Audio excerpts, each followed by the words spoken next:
ser dirigidos em mais uma palavra de oração, vou convidar Breno para que faça esta oração.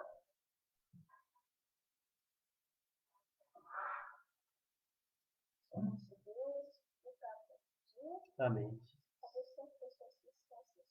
Amém. Amém. Amém. Sim.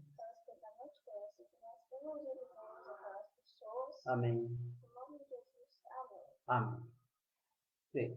Muito bem, queridos. Vamos, nesse instante, abrir a palavra de Deus lá no Salmo de número 31.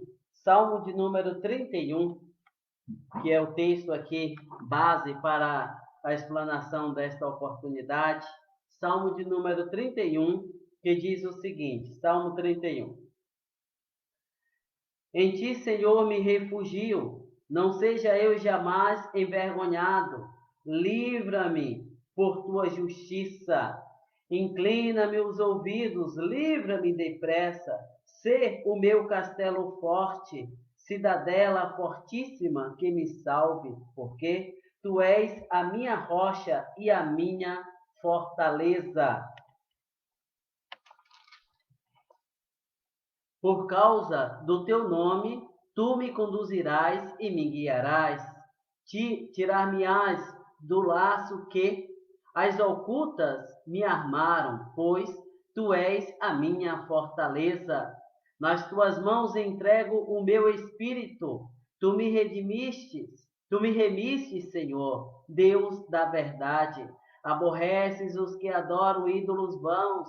Eu, porém, confio no Senhor. Eu me alegrarei e regozijarei na tua benignidade, pois tens visto a minha aflição, conhecestes as angústias de minha alma, e não me entregastes nas mãos do inimigo. Firmastes os meus pés em lugar espaçoso. Compadece-te de mim, Senhor, porque me sinto atribulado. De tristeza os meus olhos se consomem, e a minha alma e o meu corpo. Gastam-se a minha vida na tristeza, e os meus anos em gemidos. Debilita-se a minha força por causa da minha iniquidade, e os meus ossos se consomem. Tornei-me opróbrio para todos os meus adversários, espanto para os meus vizinhos e horror para os meus conhecidos. Os que me veem na rua fogem de mim. Estou esquecido no coração deles como morto. Sou como vaso quebrado, pois tenho ouvido a murmuração de muitos, terror por todos os lados, conspirando contra mim, tramam tirar minha vida. Quanto a mim, confio em ti, Senhor. Eu disse, tu és o meu Deus. Nas tuas mãos estão os meus dias. Livra-me das mãos dos meus inimigos e dos meus perseguidores. Faze resplandecer o teu rosto sobre o teu servo. Salva-me por tua misericórdia. Não seja eu envergonhado, Senhor, pois te invoquei. Envergonhados sejam os perversos, emudecidos na morte, emudeçam os lábios mentirosos que falam insolentemente contra o justo, com arrogância, desdém. Como é grande a tua bondade, que reservastes aos que te temem, da qual usas perante os filhos dos homens, para com os que em ti se refugiam. No recôndito da tua presença, tu os esconderás das tramas dos homens. Num esconderijo os ocultarás da contenda de línguas. Bendito seja o Senhor, que engrandeceu a sua misericórdia para comigo numa cidade sitiada. Eu disse na minha pressa, estou excluído da tua presença. Não obstante, ouvistes a minha súplice voz quando clamei por teu socorro. Amai o Senhor, vós todos os seus santos. O Senhor preserva os fiéis, mas retribui com largueza ao soberbo. Sede fortes e revigore-se o vosso coração, vós, todos que esperais no Senhor. Ó Deus, a tua palavra acabou de ser aberta, acabou de ser lida, e agora, Deus, como certamente o Senhor já falou ao coração por meio da leitura, rogo para que o Senhor continue edificando essas vidas por meio da exposição da tua santa palavra, em nome de Jesus. Amém. Muito bem, queridos, eu quero lhes falar nesta oportunidade sobre o que fazer quando o terror tenta apoderar-se da nossa alma. Observe vocês que o salmista aqui, ele está lidando com grandes pressões na sua vida. E ele, claro, não é uma exclusividade, até porque nós, ao longo da nossa vida, lidamos com diversas pressões sociais, somos pressionados por nós mesmos, daí por diante. A questão é, o que está em jogo não são simplesmente os problemas que tentam nos sufocar, mas a forma como nós lidamos com as pressões que sobrevêm a nós. O salmista, ele utiliza-se aqui de uma série de figuras que são bastante interessantes. Aliás, vale nós nos lembrarmos que Jonas citou o Salmo 31, Jeremias citou o Salmo 31, bem como também o Senhor Jesus citou o Salmo 31, e este mesmo salmista, um pouquinho mais para frente, lá no Salmo 71, mais uma vez ele fará referência ao Salmo de número 31. Um fator interessante, queridos, é nós observarmos a forma como o salmista ele lida aqui diante das pressões impostas pela vida, bem como também impostas por consequências das nossas próprias atitudes. Basta você olhar, por exemplo, lá para o verso de número 9, o salmista fará referência às suas iniquidades. Quando ele chega no Salmo de número 32, ele agora esmiuça, ele conta com detalhes o quanto ele está sentindo-se oprimido por conta das consequências das suas próprias atitudes. Quando nós olhamos para o Salmo de número 31, nós podemos dividir esse salmo em 4 partes, a saber, num primeiro momento, as perseguições advindas dos inimigos. Sim, o salmista diz que tem adversários, e estes adversários estão, de alguma forma, o oprimindo. No segundo momento, o salmista fala que os seus amigos simplesmente decidiram rejeitá-lo. E isso não é fácil. Não é fácil você, nos momentos mais difíceis, nos momentos cruciais da sua vida, você simplesmente se vê sozinho. E o salmista diz que nos momentos mais difíceis da sua vida, os seus amigos simplesmente o abandonaram. Mas não só isso, a exemplo do que já citei lá, do verso 9, o salmista diz que ele está sendo açoitado pela sua culpa, ou seja, ele que cometeu alguns deslizes, que cometeu alguns erros na sua vida, ele admite que grande parte, ou em grande parte, o mal que está sobrevindo a ele é consequência das suas próprias atitudes. Mas o ponto alto deste salmo, sem dúvida alguma, é quando o salmista, aqui está o 4º ponto do salmo, quando o salmista diz que é animado pela graça de Deus. Sim, a despeito de todas as pressões aplicadas, de todas as dificuldades enfrentadas, o salmista reafirma a sua confiança em Deus. E isto simplesmente é um divisor de águas. Isso simplesmente faz toda a diferença para quem está passando por momentos difíceis, de tribulação, de sentimento de culpa e daí por diante. Ora, meus queridos, meus amados, não são as circunstâncias que fazem uma pessoa, e sim as reações que esta pessoa tem às circunstâncias. Vale nós ressaltarmos que devemos perseguir de perto e atenciosamente a maneira como Davi, neste salmo, reagiu quando o terror se apoderou da sua alma. Com certeza, acharemos nisso consolo para o nosso coração e aprenderemos a reagir de uma forma piedosa quando as tenebrosas trevas tentam nos rebaixar, tentam nos reduzir. Pois bem, levando em consideração todos esses fatores, o salmista ele diz que diante de todas aquelas pressões enfrentadas, ele invoca a Deus e apela a Deus pelo seu socorro. Observe, verso 1 em diante.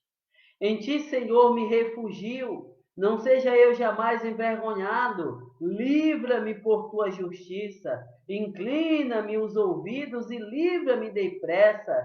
Sê o meu castelo forte, cidade fortíssima, que me salve, porque tu és a minha rocha e a minha fortaleza. Por causa do teu nome, tu me conduzirás e me guiarás.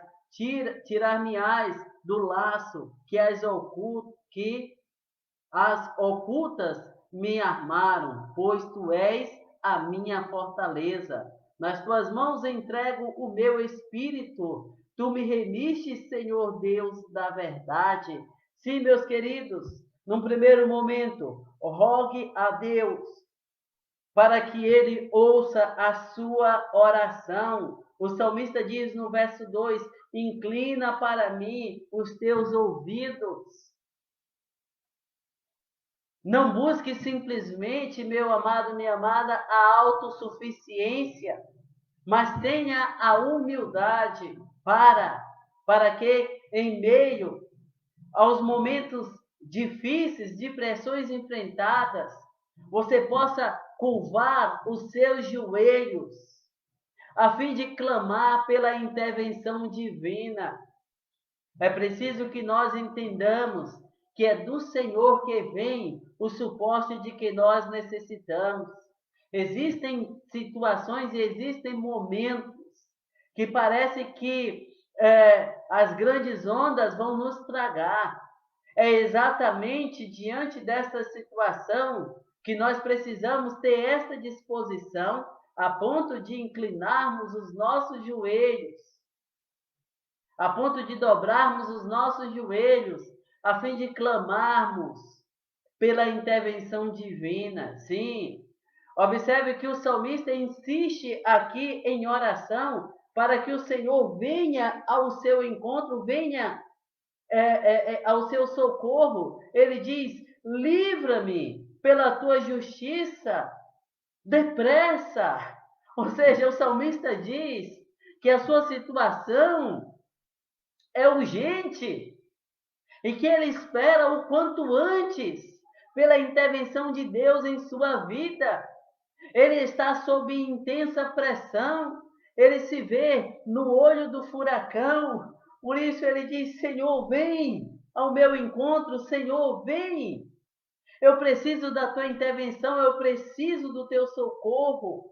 Ah, meus queridos, é preciso pedir a Deus para que Ele conduza a nossa vida em meio às aflições. O salmista diz: guia-me e encaminha-me pelo amor do teu nome.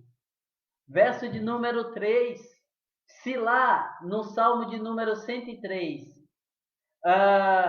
o Senhor disse que abençoaria o salmista por conhecer o seu nome, aqui o salmista suplica pelo alívio do Senhor, pelo refrigério do Senhor, em meio às suas aflições, e isso por conta de Deus ser justo, e isso pelo amor que o Senhor tem ao seu nome. E aí nós precisamos nos lembrar que o salmista está citando um termo de aliança, sim. O Senhor comprometeu-se em abençoar a vida dos seus servos. E o salmista agora, em oração, ele faz referência a este compromisso que o Senhor fez de abençoar a vida dos seus servos. De maneira que nós precisamos ter a clara consciência de entender que o Senhor é a única proteção e fortaleza em meio aos momentos angustiantes. Ele diz assim, versos 2 e 3, aí ele diz: ser minha firme rocha e casa fortíssima. Quando nós atentamos para o Salmo de número 46, vemos ali que o salmista diz que Deus é o nosso refúgio e fortaleza, socorro bem presente na angústia. Olha que coisa interessante. Sim, meus queridos, mas é preciso que nós entendamos que nós não podemos olhar e rogar para Deus simplesmente como sendo um pronto-socorro, porque é preciso também uma contrapartida. E a nossa contrapartida consiste, primeiramente, em um coração contrito, em joelhos dobrados, em humildade, em consagração. Sim, meus queridos, piedade. O verso de número 5, o salmista diz: nas tuas mãos encomendo meu espírito.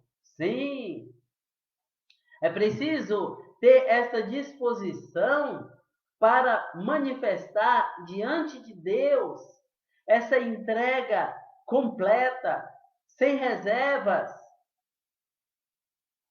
na plena certeza e convicção de que o Senhor está atento ao clamor dos seus servos. Mas não só isso, o salmista, ele continua e ele fará uma reafirmação da sua confiança no Senhor. Versos de número 6 a 8, observe aí, versos de número 6 a 8, que diz assim: aborreces os que adoram ídolos vãos, eu, porém, confio no Senhor.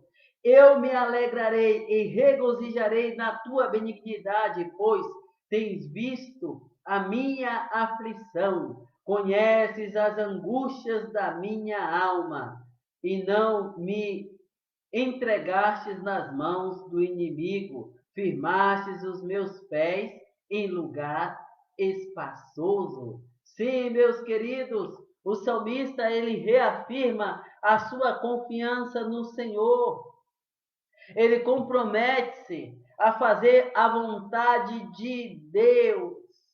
Ele diz: me alegrarei e me regozijarei na tua bondade, conforme está escrito no verso de número 7.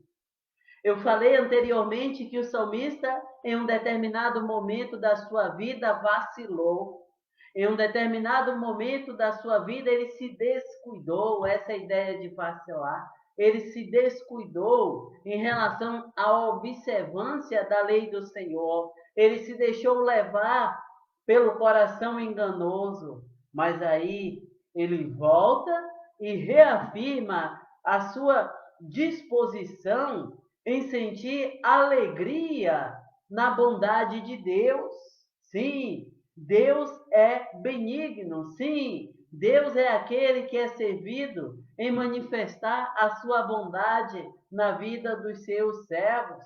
E nós vamos encontrar em uma porção de lugares os autores sacros fazendo esta afirmativa.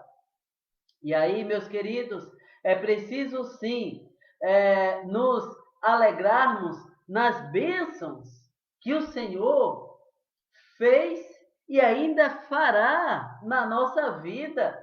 Pusestes os meus pés num lugar espaçoso, verso 8. Aqui, o salmista ele cita aquilo que os teólogos chamam de perfeito profético, ou seja, o salmista ainda não está desfrutando deste momento de alívio, de refrigério, porém, com base naquilo que o Senhor já fez, o salmista diz que em um determinado momento os seus pés estarão em um lugar espaçoso, porque certamente o Senhor mandará refrigério para a sua alma.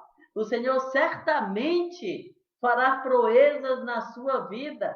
É aquela ideia de que após a tempestade vem a bonança. Ah, meus queridos, mas não só isso. É preciso, certamente, ter uma disposição para descortinar o nosso coração perante o Senhor. E o salmista faz isso a partir do verso 9, quando ele expressa-se da seguinte maneira: compadece-te de mim, Senhor, porque me sinto atribulado, de tristeza os meus olhos se consomem, e a minha alma e o meu corpo. Gasta-se a minha vida na tristeza e os meus anos em gemidos. Debilita-se a minha força por causa da minha iniquidade e os meus ossos se consomem. Tornei-me opróbrio para todos os meus adversários, espanto para os meus vizinhos e horror para os meus conhecidos. Os que me veem na rua fogem de mim.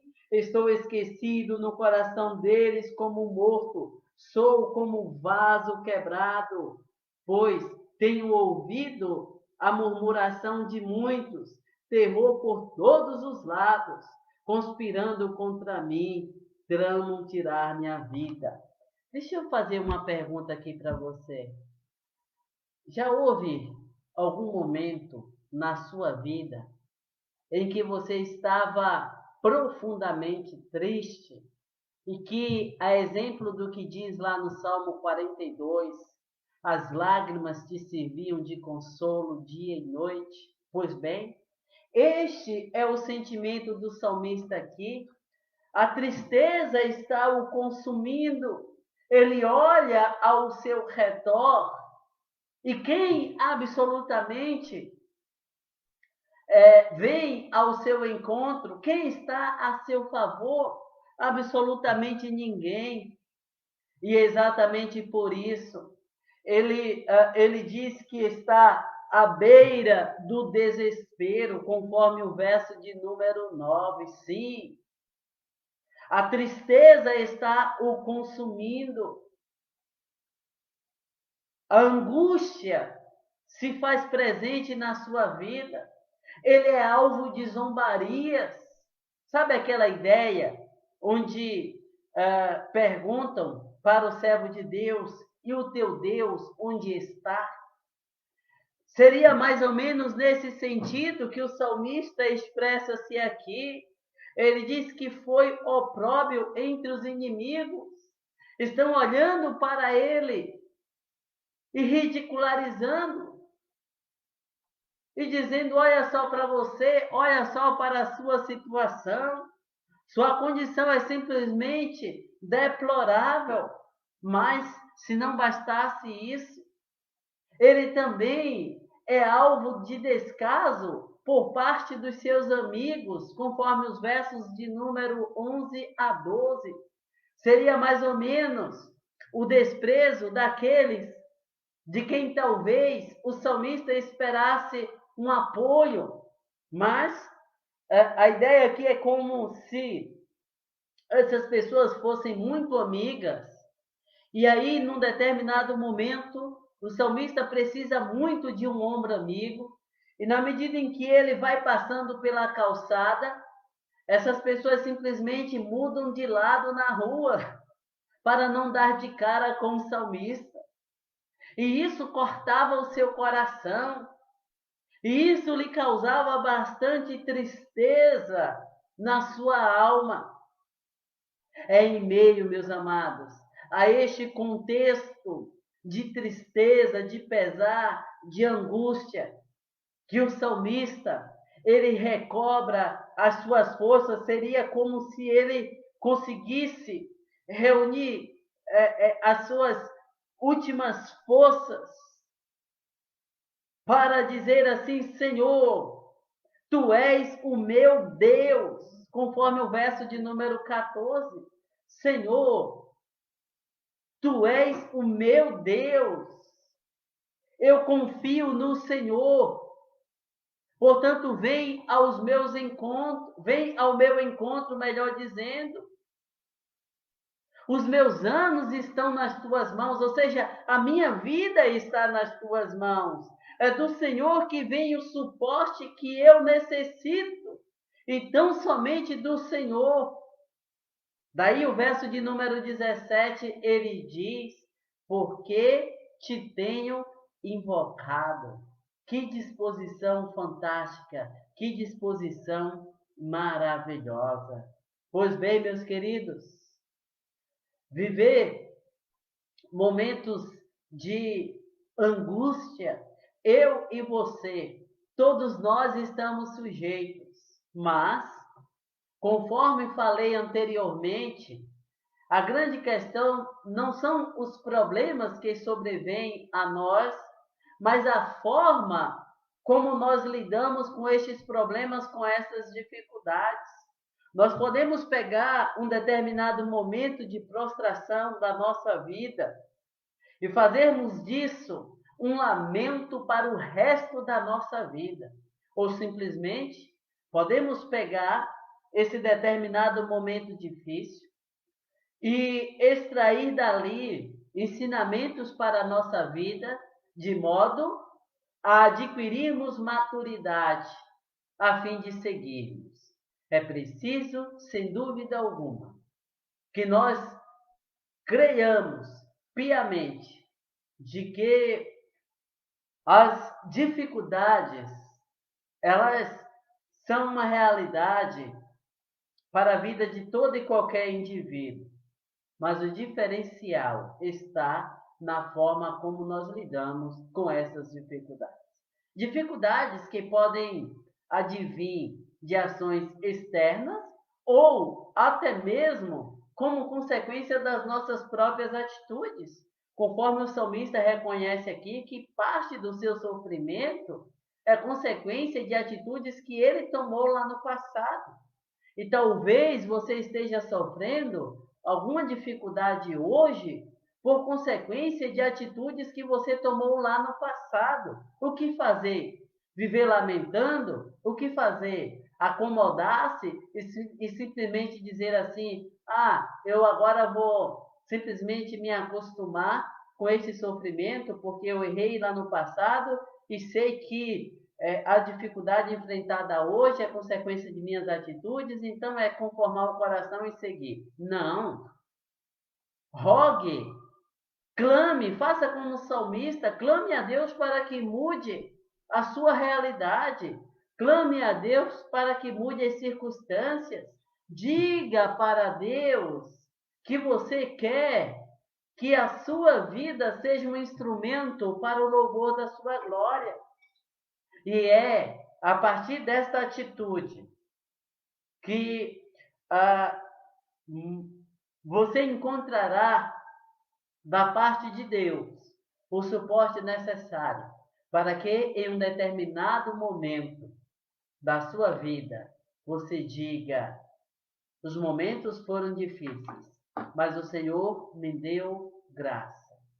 Os momentos foram difíceis, porém Deus foi servido em me fazer firmar os passos.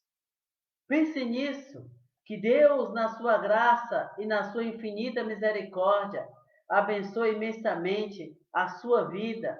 Que Deus, segundo sua graça e infinita misericórdia, te ajude e te fortaleça, de maneira que você seja um instrumento para louvor e glória do bendito Deus. A Ele seja dado todo louvor e toda a glória. Vamos, nesse